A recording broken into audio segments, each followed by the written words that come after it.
Good evening students. இன்றைக்கி நம்ம என்ன பார்க்க போகிறோன்னா, இன்றைக்கி ஷார்ட்ஸ் மாதிரி இல்லாமல் ஒரு சின்ன வீடியோ மாதிரி, ஏன்னா கொஞ்சம் உங்களுக்கு டிப்ஸ் கொஞ்சம் கொடுக்கலாம், கொஞ்சம் எக்ஸ்ப்ளனேஷன் கொஞ்சம் கொடுக்கலான்னு சொல்லி பார்த்தேன். அதனால் இன்றைக்கி கொஞ்சம் லாங் வீடியோ மாதிரி இருக்க போது கண்டிப்பாக ஸ்கிப் பண்ணாமல் ஃபுல்லாக பாருங்கள். ஏற்கனவே நம்ம வந்து 2 மார்க்ஸ் இம்பார்ட்டன்ட் 2 மார்க்ஸ் கொடுத்தாச்சு.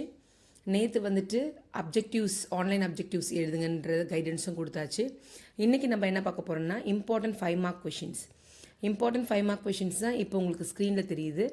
இப்போ ஸ்க்ரீனில் தெரிகிற கொஷின்ஸ் வந்துட்டு ஃபார் ஸ்லோ லேர்னர்ஸ் ஒன்லி ஒரு 35-33 கொஷின்ஸ் தான் இருக்குது.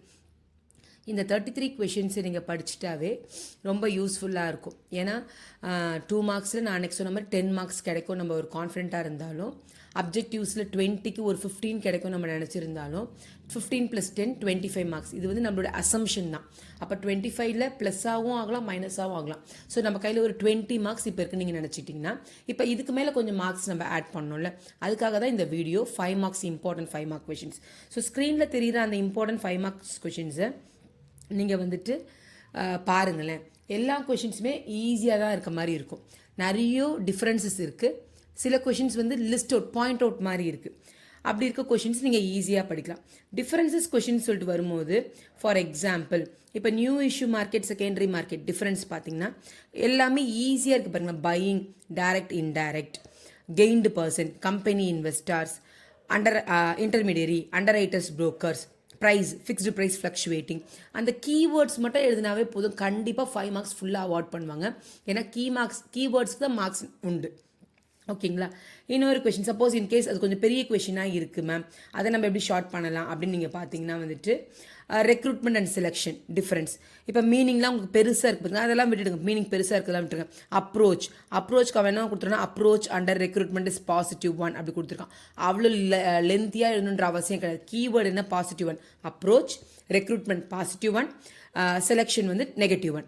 அது எழுதினாவே போதும், கண்டிப்பாக உங்களுக்கு மார்க்ஸ் தான். அந்த மாதிரி உங்களுக்கு முடிஞ்ச அளவுக்கு ஷார்டன் பண்ணிக்கங்க. கீபோர்ட் மட்டும் எடுத்துக்கங்க. ஈஸியாக இருக்க 5 பாயிண்ட்ஸ் செலக்ட் பண்ணிக்கங்க. அப்போ டிஃப்ரென்ஸ் படிச்சிடலாம், லிஸ்ட் அவுட் படிச்சிடலாம். லிஸ்ட் அவுட் வந்து பார்த்தீங்கன்னா நிறைய கொஷின்ஸ் இருக்குது. Responsibilities of consumers, characteristics of human resource, அப்புறம் objectives of consumer protection act, நிறைய கொஷின்ஸ், ஹைலைட்ஸ் ஆஃப் எல்பிஜி, அதெல்லாம் 5 பாயிண்ட்டாக 5 பாயிண்ட் மட்டும்தான் இருக்கும். அதுவுமே நீங்கள் உங்களுக்கு ஈஸியாக இருக்கிற 5 பாயிண்ட் நீங்கள் செலக்ட் பண்ணி, ஏன்னா எல்லா புக் இன்சைட்லையுமே வந்துட்டு நியர்லி 10 பாயிண்ட்ஸ் இல்லை 8 பாயிண்ட்ஸ் இருக்குது. நம்ம 5 தான் எழுத போகிறோம். 5 உங்களுக்கு எது ஈஸியாக இருக்கோ அதை நீங்கள் செலக்ட் பண்ணிக்கோங்க. ஓகேங்களா? அப்புறம் என்ன பண்ணலாம், சரி இப்போ பெரிய கொஷினாக இருந்தால் அது எப்படி மேம் எழுதுறது அப்படின்னு நீங்கள் வந்து டவுட்டாக கேட்டிங்கன்னா, பெரிய கொஷின் உங்களோட ஸ்க்ரீனில் இப்போ தெரியுது வந்துட்டு பிரின்சிபல்ஸ் ஆஃப் மாடர்ன் மேனேஜ்மெண்ட் இருக்குது. அந்த பெரிய கொஷின் வந்துட்டு ஃபஸ்ட்டு, மேம் எனக்கு வந்து நான் தான் சொன்னேன் ஏற்கனவே, நான் வந்து கொஞ்சம் ரொம்ப ஸ்லோவாக தான் படிக்கிறேன், என்னால் இந்த இருக்கிற டைமுக்குள்ள நிறைய படிக்க முடியாது அப்படின்னு நினைக்கிறவங்களுக்கு தான் இந்த பிளாட்ஃபார்மே ஃபஸ்ட்டு. ஓகேங்களா? ஸோ ஃபஸ்ட்டு நான் என்ன சொன்னேன்னா, டிஃப்ரென்ஸ் படிச்சுக்கோங்க. டிஃப்ரென்ஸ்லையுமே கீவேர்ட்ஸ் எழுதினாவே போதும், உங்களுக்கு மார்க் கிடைக்கும். செகண்ட் பாயிண்ட் என்னென்னா, லிஸ்ட் அவுட் மாதிரி இருக்க கொஷின். ஏன்னா 33 கொஷினில் உங்களுடைய டிஃப்ரென்ஸஸும் லிஸ்ட் அவுட்டுமே கண்டிப்பாக கிட்டத்தட்ட 15 to 20 கொஷின்ஸ் இருக்கும். அப்போ லிஸ்ட் அவுட் மாதிரி இருக்கிறத படிச்சுங்க. ஈஸியாக இருக்க 5 பாயிண்ட் செலக்ட் பண்ணிக்கோங்க சொல்லிட்டேன். இப்போ இது 2 முடிச்சிட்டோம். ஆர்ட்லி நம்ம 15 to 20 கொஷின்ஸ் நம்ம ரெடி ஆகிட்டோம். இப்போ பெரிய கொஷினாக இருக்குது, என்ன பண்ணலாம்? பெரிய கொஷினாக இருந்தாலும் படித்து தான் ஆகணும். அப்போ நம்ம இன்னொரு க்ளூ வேர்டு என்ன பண்ணலான்னு சொல்லி பார்த்தீங்கன்னா, இப்போ உங்கள் ஸ்க்ரீனில் பிரின்சிபல்ஸ் ஆஃப் மாடர்ன் மேனேஜ்மெண்ட் தெரியுதா? அதில் நம்ம 5 ஹெட்டிங் தான் எழுத போகிறோம். உங்களுக்கு ஈஸியாக இருக்க ஹெட்டிங் டிசிப்ளின், ஆர்டர், ஈக்விட்டி, அந்த மாதிரி உங்களுக்கு ஈஸியாக இருக்க ஹெட்டிங் 5 ஹெட்டிங் செலக்ட் பண்ணி படிச்சுக்கங்க. அந்த 5 ஹெட்டிங் மட்டும் தான் எனக்கு படிக்க முடியும்னா அது மட்டும் எழுதினாவே உங்களுக்கு 1 மார்க் கண்டிப்பாக கிடைக்கும். ஓகேங்களா? அதை மட்டும் எழுதுங்க. ஓகேங்களா? இல்லை மேம் எனக்கு கொஞ்சம் டைம் இருக்குது, நான் படிக்கணும்னு நான் நினைக்கிறேன், நிறைய மார்க் வாங்கணும், எனக்கு நல்ல அட்மிஷன் வாங்கணும் காலேஜில் அப்படின்னு நினைக்கிறவங்க 5 ஹெட்டிங்கோட மீனிங்கை ஃபஸ்ட்டு நீங்கள் புரிஞ்சுக்கிட்டு பர்டிகுலர்லி தமிழ் மீடியம் பசங்களுக்கு உங்கள் புக்கு தமிழில் தான் இருக்க போகுது. நீங்கள் சின்னதுலேருந்து இப்போ வரைக்கும் தமிழ் மீடியம் தமிழில் தான் எழுதுறீங்க, தமிழில் தான் படிக்கிறீங்க 14 வருஷமாக. அப்போ அந்த அர்த்தத்தை புரிஞ்சுட்டு தமிழில் உங்களால் ஓனாக எழுத முடியும். உங்களோட லைன்ஸை யூஸ் பண்ணி எழுத முடியும். அது உங்களுக்கு ஒரு ஆடட் அட்வான்டேஜ். இங்கிலீஷ் மீடியம் ஸ்டூடெண்ட்ஸ்க்கும் அதே மாதிரி தான். நீங்கள் 14 இயர்ஸாக இங்கிலீஷில் படிக்கிறீங்கன்னா இங்கிலீஷில் லைன்ஸ் கண்டிப்பாக உங்களுக்கு எழுத முடியும். அப்போ அர்த்தம் புரிஞ்சுக்குங்க. உங்களோட ஓன் இங்கிலீஷில் நீங்கள் 4 to 5 லைன்ஸ் நீங்கள் எழுதுங்க. ஓகேங்களா? அப்படி எழுதினாவே கண்டிப்பாக 3 to 4 மார்க்ஸ் கிடைக்கிறதுக்கு சான்சஸ் ஆர் தேர். ஏன்னா உங்களோட பேப்பர் கரெக்ஷன் பண்ணுற டீச்சர்ஸ் உங்களுடைய டீச்சர்ஸே தான். அவங்க எப்பயுமே என்ன நினைப்பாங்க, நம்ம பசங்க பாஸ் பண்ணதான் நினைப்பாங்க. அதனால் கீவேர்ட்ஸும் ரெலவெண்ட் கண்டென்ட் இருந்து நீங்கள் கான்செப்ட் எந்த அளவுக்கு நீங்கள் அண்டர்ஸ்டாண்ட் பண்ணியிருக்கீங்கன்றது நீங்கள் ப்ரூஃப் பண்ணிங்கன்னா உங்கள் பேப்பரில் கண்டிப்பாக 5 மார்க்குக்கு 3லேருந்து 4 மார்க் கிடைக்கிறது சான்சஸ் இருக்குது. ஓகேங்களா? ஸோ பயப்பட வேண்டாம். இன்னொரு முக்கியமான விஷயம் என்னன்னு சொல்லி பார்த்தோன்னா, நான் எல்லாமே அட்டன் பண்ணுவேன் அப்படின்ற மைண்ட் செட்டில் ஃபஸ்ட்டு இருங்க. 21 மார்க்ஸும் நான் எழுதுவேன், 7 2 மார்க்ஸ் நான் எழுதுவேன், 7 3 மார்க்ஸ் நான் எழுதுவேன், 7 5 மார்க்ஸ் நான் எழுதுவேன். ஏன்னா எதுவுமே வெளியிலேருந்துலாம் எந்த கொஷின்ஸும் வரப்போகுது, நீங்கள் படிச்சிருக்க உங்கள் புக்கிலேருந்து தான் வரப்போகுது, உங்கள் கிளாஸ் டீச்சர்ஸ் எடுத்த சப்ஜெக்ட்லேருந்து தான் வரப்போகுது. அப்போ ஏதோ நீங்கள் அப்சர்வ் பண்ணது, ஏதோ நீங்கள் கண்ணில் பார்த்தது, காதில் கேட்டது, இதை வச்சு உங்களால் கண்டிப்பாக ஆன்சர் எழுத முடியும். ஓகேங்களா? அதனால் இந்த மைண்ட் செட்டில் நீங்கள் இருந்தீங்கன்னா கண்டிப்பாக நீங்கள் எழுதுவீங்க. எழுதுறதால என்ன பிரயோஜனம்னு சொல்லி பார்த்தீங்கன்னா, அதில் ரெலவெண்ட் கண்டென்ட் இருந்தால் கண்டிப்பாக டீச்சர்ஸ் உங்களுக்கு ஃபுல் மார்க் அவார்ட் பண்ண தான் போகிறாங்க. ஸோ எழுதுறதால நமக்கு ஒரு பாசிட்டிவ் என்னென்னா, நமக்கு மார்க் கிடைக்கும். அது மேபி 2 மார்க்ஸாக இருக்கலாம், இல்லை 1 மார்க்காக இருக்கலாம். எது கிடைச்சாலும் நமக்கு லாபம் தானே. இப்போ நமக்கு 25 மார்க்ஸ் வேணும், நம்ம 25 மார்க்ஸ் தான் நம்ம எடுத்திருக்கோம், 24 தான் நம்ம எடுத்திருக்கோம்னா 1 மார்க் நமக்கு வேணும்ல. அப்போ நீங்கள் எல்லாமே அட்டன் பண்ணால் கண்டிப்பாக அந்த 1 மார்க் எங்கேயாவது வரதுக்கு சான்சஸ் இருக்குது. ஓகேங்களா? ஸோ ஃபஸ்ட்டு மைண்ட் தாட் என்னென்னா, எனக்கு எல்லா கொஷின்ஸ் நான் எழுதுவேன். 21 மார்க்ஸ், 7 3 மார்க்ஸ், 7 2 மார்க்ஸ், 7 5 மார்க்ஸ். அது மைண்ட் செட். ஓகேவா?